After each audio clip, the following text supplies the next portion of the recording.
আসসালামু আলাইকুম রহমতুল্লাহি ওয়াবারাকাতুহু। সম্মানিত দর্শক,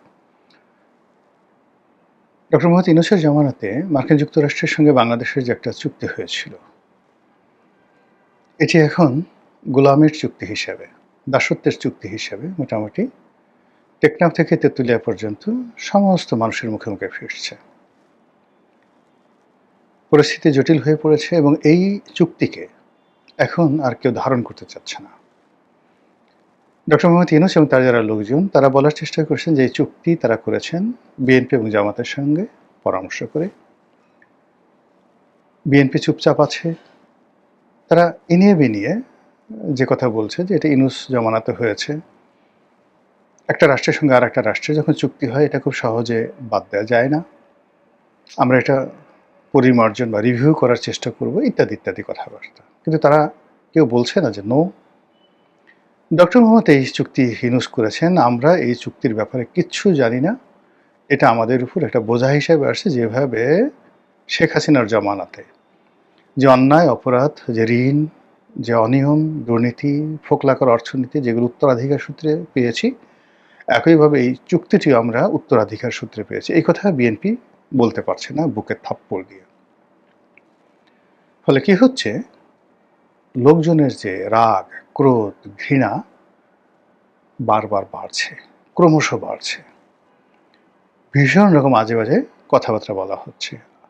এখন বিএনপির ভিতরে অনেক লোক আকার ইঙ্গিতে এই কথাগুলো বলছে। যেমন বিএনপির একজন নামকরা সংসদ সদস্য, তিনি আসলে ডক্টর মোহাম্মদ ইউনূসকে ইন্ডিকেট করে বলেছেন যে মীর জাফরের সঙ্গে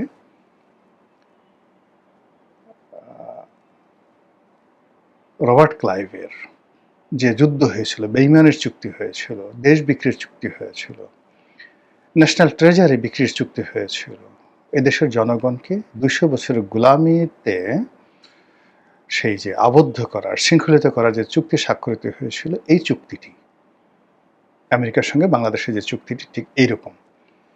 এখন তিনি প্রকাশ্যে আসলে ডক্টর মোহাম্মদ ইউনূসকে দায়ী করেছেন, কিন্তু মানুষ তো জানে যে doctor Mohammad Yunus at the last stage he was just a puppet. তিনি যা কিছু করেছেন বিএনপির কথায়, জামাতের কথায়, আমেরিকার কথায় করেছেন। আলটিমেটলি এইভাবে আলোচনা হচ্ছে। এর প্রেক্ষিতে যেটা হয়, জামাত এর দায় এড়াতে চাচ্ছে। যখন এই চুক্তির বিষয়টি নিয়ে খুব আলোচনা হচ্ছিল, তখন পররাষ্ট্রমন্ত্রী যখন ডক্টর খলিলুর রহমান, তিনি ডক্টরেটকে জানি না, খলিলুর রহমান, জনাব খলিলুর রহমান, তিনি যখন বললেন যে এই চুক্তি যখন হয়েছে তখন দেশের প্রধানতম রাজনৈতিক দলগুলোর সঙ্গে পরামর্শ করে করা হয়েছে। যারা নিন্দুক তারা বলেছেন যে যখন এই চুক্তি হয়েছে, যে হোটেলে হয়েছে, সেখানে অমুক অমুক বসা ছিল, অমুক অমুক বসা ছিল, তাদের সামনে চুক্তি হয়েছে। আল্লাহ মাফ করুক, জামাতের আমির বয়স্ক মানুষ, তো এমনি রোগশোক আছে শরীরে। তিনি বলছেন যে, প্রথমে বলছেন যে এই চুক্তি সম্পর্কে আমরা কিছুই জানি না।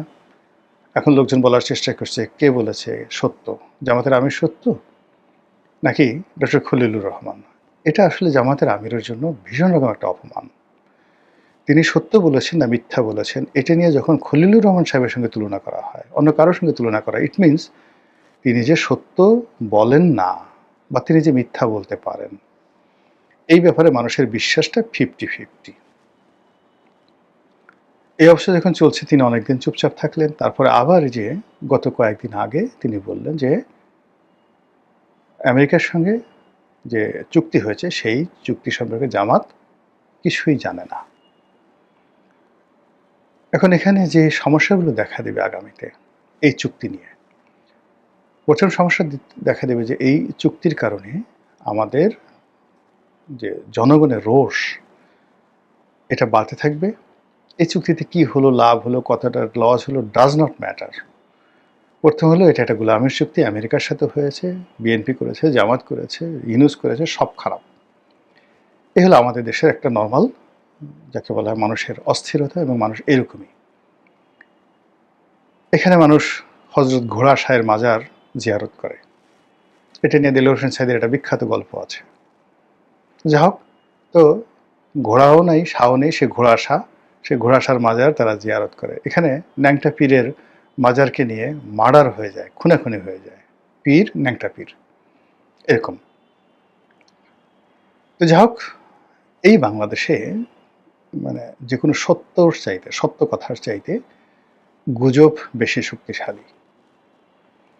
এখানে বাস্তবতার চাইতে কল্পনা বেশি কাজ করে। এদেশের আপনি কাউকে কোনো কিছু দিলেন, প্র্যাকটিক্যালি এক প্লেট খাবার দিলেন, ওটা তাকে যতটা না খুশি করবে তার সে যদি তাকে একটা ফু দেন, হাতে একটা তাবিজ পরাই দেন, তারপরে হাত তুলে দোয়া করেন তুমি জান্নাতে যাবা, সেই লোক সে আপনার জন্য তার একটা কিডনি দিয়ে দিতে পারবে, অথচ সে কিন্তু 2 দিনে না খাওয়া, তার জন্য খাবার দরকার। কিন্তু যখন আপনি এরকম একটা অভুক্ত মানুষকে আপনি ধরে এনে একটা ফু দিলেন, জড়িয়ে ধরলেন, হাতে একটা তাবিজ পরাই দিলেন নিজের হাতে, তারপরে জোরে জোরে বলেন যে আল্লাহ তাকে তুমি বেহেশতে দান করো, বেহেশতে তাকে 70টা হুর দিও আর বড় একটা মাকাম দিও, তালুক দিও, সেই লোক আপনাকে মুর্শিদ মানবে, পীর মানবে এবং দরকার হলে চুরি করবে, ডাকাতি করে এনেও আপনার বাইতুল মালে টাকা জমা দেবে। এই হলো আমাদের দেশের মানুষের ইলিউশন। তো সেই ইলিউশনের যে জায়গাটি, কল্পনার যে জায়গাটি, সেটিতে এখন মার্কিন যুক্তরাষ্ট্রের সাথে একটা গোলামি চুক্তি হয়েছে। এটা নিয়ে চায়ের দোকান থেকে শুরু করে সব মানুষ, মানে যে সকল কথাবার্তা, এখন থেকে সরাসরি শুয়ারের মাংস আসবে, সবাইকে খাবারের মধ্যে শুয়ারের মাংস ঢুকে পড়বে, এইরকম গুজব একটার পর একটা গুজব চায়ের দোকানে ছড়িয়ে পড়ছে। বলবো যে এই আমেরিকা এত খারাপ, সে তোমার এই চায়ের মধ্যে ঢুকাই দিচ্ছে, চিনির মধ্যে ঢুকাই দিচ্ছে, দুধের মধ্যে এই হারাম জিনিস ঢুকিয়ে দিচ্ছে, এবং এটার কারণে আপনি একটা যুদ্ধ হয়েছে আমাদের দেশে, সিপাহী বিদ্রোহ 1857 সনে। কি ইংল্যান্ড একটা নতুন যাকে বলে রাইফেল আবিষ্কার করেছে, সেই রাইফেলের যে কার্টুজ মানে গুলি, সেই গুলি ভরার আগে ওটা মুখে কামড় দিয়ে ওই গুলিটার খোসাটা ছাড়াতে হতো। কে বা কারা গুজব ছড়িয়ে দিল যে এটার মধ্যে শুয়োর এবং গরুর চর্বি দেওয়া আছে, এটা মুখে দিলে মুসলমানদের ঈমান নষ্ট হবে এবং হিন্দুদেরও জাত যাবে। আর যাই কোথায়, ব্রিটিশ আর্মিতে যে সকল হিন্দু এবং মুসলমান সৈন্যবাহিনী ছিল তারা বিদ্রোহ করে বসলো। সে কি বিদ্রোহ! সেই বিদ্রোহ যদি আপনি পড়তে চান তাহলে খুশবন্ত সিংয়ের যে দিল্লি উপন্যাস, সেই উপন্যাসটা আপনি পড়লে বুঝতে পারবেন যে কত বীভৎস ছিল সেই বিদ্রোহ।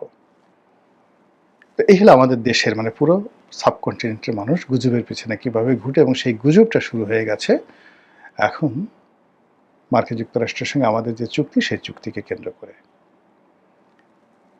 এই চুক্তি নিয়ে এখন কোনো রকম না, এই চুক্তি ধারণ করে বিএনপি এগোতে পারবে না, আর এই চুক্তি ধারণ না করে বিএনপি ক্ষমতায় থাকতে পারবে না। এই চুক্তি নিয়েও বিএনপি জনগণের রোষানলে পড়বে, আর এই চুক্তি বাদ দিলে আমেরিকার রোষানলে পড়বে। আর অন্যদিকে জামাত is going to lost everything. এটা হলো বিএনপির, জামাতও সব কিছু হারাতে যাচ্ছে। কি জন্য হারাতে যাচ্ছে? জামাত যদি সত্যিকার অর্থে এই চুক্তি সম্পর্কে কোনো কিছু না জানে, তাহলে এই যে এখন সে যে দায় নিচ্ছে না বা চুক্তির ব্যাপারে অ্যাভয়েড করছে, এটা আমেরিকা রোষানলে তারা পড়বে, এবং তাদের এই যে কানেক্টিভিটি অ্যান্ড চ্যানেল যা কিছু আছে আমেরিকার সঙ্গে, সব কিছু বন্ধ হয়ে যাবে। এটা গেল এক। 2 নম্বর হলো যে যদি এই চুক্তির সঙ্গে জামাতের সম্পৃক্ততা থাকে, তাহলে এই যে তাদের এই আনপ্রেডিক্টেবল কথাবার্তার জন্য যদি খলিলুর রহমান সাহেব মুখ খুলেন, সেটা এক ধরনের বিপদ ডেকে নিয়ে আসবে। যদি বিএনপি মুখ খুলে, আর এক ধরনের বিপদ ডেকে নিয়ে আসবে। যদি আমেরিকা যে কাজটা করে, সিআইএ এবং পেন্টাগন, তারা সময় মতো ডকুমেন্টগুলো ফাঁস করে দেয়, সেই যে দেখেন উইকিলিজ বলেন বা অন্য যে সকল ফুটেজ বলেন, সাম্প্রতিক সময় আপনি দেখেন কাতার না, সাম্প্রতিক সময় যেটা এলো সংযুক্ত আরব আমিরাত, দুবাই এবং সৌদি আরব একটু এদিক ওদিক করছে ইরানের এই বিষয়গুলো নিয়ে। এই জন্য এই দুটো রাষ্ট্রকে পুরো রীতিমতো ব্যর্থ রাষ্ট্র প্রমাণ করার জন্য আমেরিকা তাদের যে ডকুমেন্ট, সেগুলো তারা প্রমাণপত্রগুলো তারা ছেড়ে দিয়েছে ইন্টারনেটে। সেখানে দেখা যাচ্ছে যে এই যে ইরানের উপর যে বিমান হামলা হয়েছে, সেই বিমান হামলায় সৌদি আরব অংশগ্রহণ করেছে এবং সেই বিমান হামলায় দুবাই অংশগ্রহণ করেছে। ফলে এটা নিয়ে পুরো মধ্যপ্রাচ্যের যে মানচিত্র পাল্টে যাওয়ার সম্ভাবনা তৈরি হয়েছে। ওখানে যে যুদ্ধ চলছে, ওখানে যে কূটনীতি চলছে, যা কিছু চলছে সব কিছু। তো আমেরিকা হয় কি, যখন কোনো একটা জায়গা ছেড়ে আসে, এটা অনেকটা আমাদের সেই গ্রামের কিছু মানুষের মতো, যে আমরা তো খেতে পারবো না, তোকেও খেতে দেবো না। এক ডেকচি সেই পোলাও কোরমার মধ্যে দেখা গেল একেবারে নিজে কাপড় উঠিয়ে হেগে দিয়ে আসবে। আমেরিকা ঠিক এরকম একটা জাতি। সে নিজে যেটা পারবে না, সে সবাইকে পচিয়ে দেবে, শেষ করে দেবে।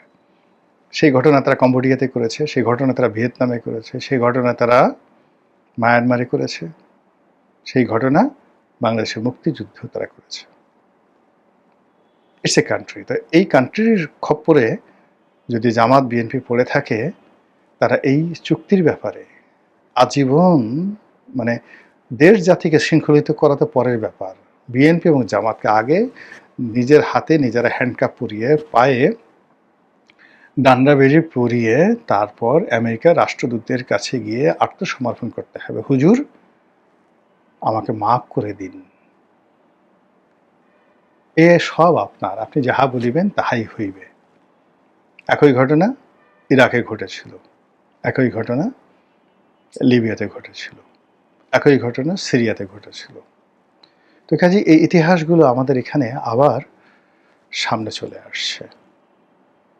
এবং এই যে 18 কোটি মানুষের দেশ, এই দেশের মধ্যে এই যে একটা চুক্তি নিয়ে যে বিভ্রান্তি তৈরি হয়েছে, যে দেশে মনে করেন যে জিন তাহানোর জন্য সেই বিরাট মজমা বসে, যে দেশে গোকরা সাপের খেলা দেখার জন্য হাজার হাজার মানুষ দাঁড়িয়ে থাকে, যে দেশের মানুষ হাটবাজার গ্রামে যাবেন, বড় বাজার বসছে, আপনি কিছুক্ষণ আগে যে জায়গায় প্রস্রাব করে গেলেন, ঠিক এরকম 10 জন লোক আপনি দাঁড়িয়ে দাঁড়িয়ে প্রস্রাব করতেছেন, আপনাকে দেখে পাশে আরো 10 জন লোক তার হঠাৎ করে প্রস্রাব চেপে বসবে এবং সে ওখানে আপনার পাশে লাইন দিয়ে একসাথে দাঁড়িয়ে দাঁড়িয়ে পেশাব করবে। আমাদের দেশের মানুষ, এই দেশের মানুষের যদি কাশি পায়, একসাথে 100 লোকের কাশি পায়। এই দেশের মানুষের যদি হাসি পায়, 100 লোকের একসাথে হাসি পাবে। এদেশের মানুষ যদি কান্না পায়, লক্ষ লক্ষ মানুষ একসাথে কাঁদবে। মসজিদে গিয়ে আপনি একটু হাসি দিয়ে দেখেন, ঈদের জামাতে গিয়ে দাঁড়ায় থাকেন বা কুক করে একটা শব্দ করে দেখেন, ইমাম সাহেবের ইমাম চলে যাবে, সেটা বায়তুল মোকাররমে হোক কিংবা লালবাগ মসজিদে হোক, ডাজ নট ম্যাটার। আপনি খালি জামাতের মধ্যে একটা কুক শব্দ দেন বা জোরে একটা ভুম করে শব্দ করেন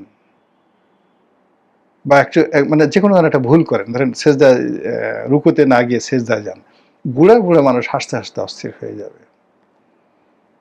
কান্না শুরু করেন, আপনি একটা জায়গাতে কান্না শুরু করেন, কেউ আপনাকে চেনে না, দেখবেন 10-12 জন 100 জন আশেপাশের লোক এসে আপনার সাথে কান্না শুরু করেছে। যদি বলেন ধর ধর বলে আপনি দাঁড়িয়ে রইলেন বা নিজে একটা দৌড় দেওয়ার চেষ্টা করলেন, এখন 100 লোক গিয়া সেই ধরার জন্য দৌড় দেওয়া শুরু করলো। এই যে একটা হুজুগ, সেই হুজুগটা শুরু হয়েছে এই আমেরিকার এই চুক্তি নিয়ে। আল্লাহ জানেন এর পরিণতি কোথায় গিয়ে শেষ হয়। আসসালামু আলাইকুম রহমতুল্লাহি ওয়া বারাকাতুহু।